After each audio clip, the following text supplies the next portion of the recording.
So there we go. It's been a minute since I've actually gone on YouTube and posted and live. It's been so much going on, so much that I get overreactive about. Sometimes I just shoot it out there. Um, got some stuff going on in the house. Disregard that. Focus right here. I am angry and sad and tired and sick and tired of being sick and tired and marginalized and overlooked and left out and mistreated and degraded and humiliated and all of the things that Black Americans have been doing since they first got here 401 years ago. I'm a Black Studies major at Wayne State University. So I know historically what a wretched ass country this is, ingrained in evilness. It's just amazing. And so when I was in the car and I was listening to Clay Kane on Sirius XM Urban View, and I'm watching and hearing, Breonna Taylor, and how we have to explain to white people their privilege, why we have to even have a fucking Black Lives Matter. It's all, I mean, and it's nothing new. James Baldwin said, why do you fucking need a Negro? Why do you need a nigga? What does this say about you that you have to have something to step on to make yourself feel elevated? And so I knew I was going to come on here because I wanted to do two things. Well, one thing particular, but the second thing came about um, after the fact. And so when I heard the verdict today um, in Kentucky for Breonna Taylor, and it really wasn't even about Breonna Taylor. It was so political. That verdict did nothing as it relates to her murder, which is what it's called. Um, I, I'm just so sick and tired of being sick and tired. So fucking tired. So annoyed. I had a lump in my throat. I was, as I got the news, I was in the car listening to Clay Kane. I go into a store. I got my 9-year-old Black daughter with me, and I have a lump in my throat as I see another African American male Black man with his beautiful little daughter, cute as she could be, had her little purse, had her pink little mask on. She couldn't have been any more than 5. Because in my mind, in my heart, I knew I had to have this conversation. I started saying, you know what, we're playing too much. I need to get serious. I need to stay on her about what the reality of this world is, and I need to tell her, you know, and make sure she understands that her life does matter and that she is a beautiful being and that people will see her and not see her humanity and what you have to do to live and survive in this wretched ass fucking country called America. And that's what the fuck it is. You say all that shit you want to say, you talk all that USA cowboy big bad, but you are a wretched fucking country, and God will not be mocked. He will not be mocked. And you cannot treat people, I don't care what color, the way you treat people and think you will sustain any type of success, but your success is measured differently. So we're not even going to go in that direction. So, but what I wanted to come on here for this season, I'm going to keep this on the whole time.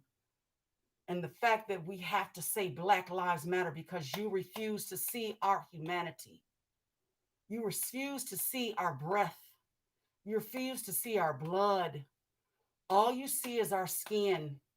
and you operate from your fear, not from fear that Black people as a whole has ever done to this country.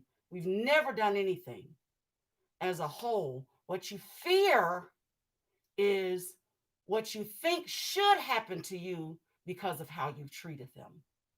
And so you operate from this fear. I need my guns. I got to keep my guns. I got to stay armed because woe is me should they ever turn around or be in a position to give me what I deserve. And that's not even historically been us as a people as it relates to white America. That's a whole nother psychology uh, piece. Go read and listen to some Malcolm X to get some insight on what that's all about. But as I'm watching The Social Dilemma on Netflix and seeing how we're being manipulated. So all the things and triggers and words that I'm saying and the plugs that I'll put in here are going to send this to certain people specifically because that's how they're using what we think are tools and they're not tools. We're the tool. We're the tool that's being manipulated. So over this last 7 months with coronavirus, COVID, polar politics, um, madness in the world, disregard for everyone. And that's not just from whites with blacks, that's just everybody. Shooting on the freeway for no, not even roadways, you're just shooting, driving recklessly. Um, you can't go out and drive with your grandchildren for fear that a maniac doing 100 miles an hour for no reason is going to injure you seriously and kill your grandchild because you just decided to take them out for ice cream. It's so much madness. It's so much wickedness in high places. We don't even know what it looks like. So, what I was going to put out initially was this 40 days of prayer, which starts Friday, September 25th, 40 days leading up to the election. Prayer works, there's power in prayer. If you don't believe that, I'm not talking to you. I'm not here to convince nobody, not my job. Because the scripture I'm coming from and the text I'm coming from, he says, if my people. He didn't say the people. He didn't say if people. He didn't say if some people. He said my people. He was talking to us. Old Testament Israelites comes through to the New Testament Jews and then Gentiles.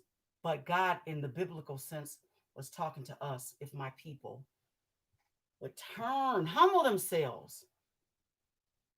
You got to humble yourself. You got to turn from your wicked ways, but you got to recognize that there's wickedness. You got to recognize that you need to be humbled. We all do. None of us, none of us, not a one, not nary a one that I've come across in my lifetime, in the flesh, on television, on airwaves, nary a one is worthy, is perfect, is flawless, is sinless. And so he asked us to pray. And we have so many examples of the power of prayer. We have so many examples of what God can do when you put all your trust and your faith in him. So the prayer is for God's will to be done, and we be okay with that and trust him in his will. And so it's not a Republican prayer, it's not a Democratic prayer, it's not an urban or suburban, it's not a black, it's not a white, it's not a you, it's not a them. It says, if my people, and if you don't feel like you're his people, but you want to join in, that's okay too, because it's a positive message that needs to go out. This senselessness has to end. And I don't know what God's will is. It may not end because God's will may be for America's quote unquote reign to end. It's been about 200 or so years, and that's about the cycle. If you look historically at Rome and other empires that have fallen throughout um, the centuries. And so it's about time. So it's not surprising that it's going down. And, and and nothing new about the way it's going down. And so, but I believe in prayer. I believe that God is still on the throne, that he's powerful, that he's mighty, and that the prayers of the righteous availeth much. So starting Friday, September 25th through Tuesday, November the 3rd, 9 a.m., pray. You might be driving in your car and set your alarm and it goes off and you're like, I can't close my eyes. I can't really just start talking to them. Maybe you're in a meeting and you got people looking at you. Say it in your say, Heavenly Father, hear our prayer. Humbling myself, asking that thy will be done to change this spiraling uh, negative impact that we seem to be in. Change the hearts of wicked men. Change the hearts of wicked women. Change the mindset of people. Let us be joyous and patient and kind and loving and forgiving and compassionate and showing empathy toward one another. If that requires turning off CNN, MSNBC, Fox News, Breitbart, Reddit, whatever is the thing, Q9, Anon, whatever it is, if it's not positive, even if it's speaking to your issue, if it's not positive, turn it off. And you know the difference. I've listened and I said, liberal viewpoint. I've said, really? And you wonder why they're turned off. And so that's what this is about. But I had to come on and say I was pissed off because pissed off should motivate you to do something. I was sad. I was saddened, but I'm not going to stay there because one of my nuggets and my what we not going to do is what we not going to do is we not going to stop. We not going to quit. We never have, and we never will.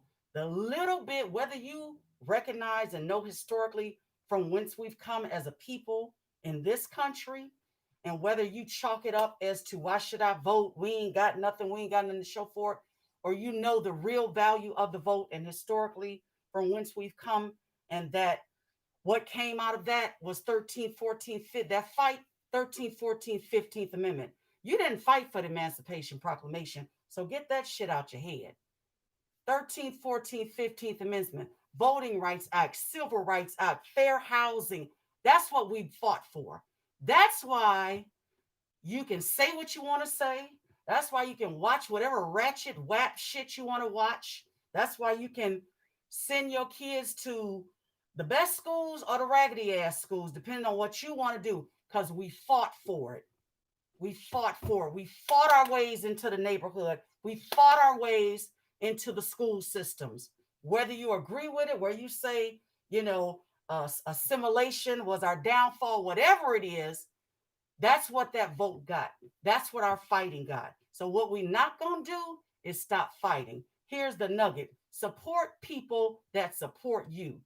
You get your ass up and you stand in line at a Little Caesars Arena, and Olympia Entertainment ain't done shit for your ass. Nothing. But you just give them your money. Just give them your money. You stand in line. You know better. You know when the damn Jordan's going to be released, but you don't know where you vote. Shame on your ass. If you know when the new PlayStation, whatever number they on, is going to come out, and you don't know when election day is, you're not registered to vote. You don't know where you go to vote. You don't know where your clerk's office is. Shame on your trifling ass. Shame on you. And I'm saying it. And I don't care. I don't care what you think about me. I don't care if you label me a Christian or I don't answer to you. Whatever I am, me and God good because I know him for myself. I don't know him because my husband's a preacher. I don't know him because I go to church. I know him because I talk with him. I know him because he walks with me. I know him because I study and I introduce myself and I have a relationship with him. So I know him for myself. And if my cussing and anything else you deem is not acceptable or Christian, don't worry about it. God got me. He'll check me. He'll say yes or no. Ain't shit you can do. That's the bottom line. So here's the nugget. Support the people that support you. Support the NAACP. They support you. Support Black Family Development. They support you. Support TCF Bank. They support you. Who gave you money at Fellowship Chapel when the coronavirus first started? Wasn't no damn Little Caesars.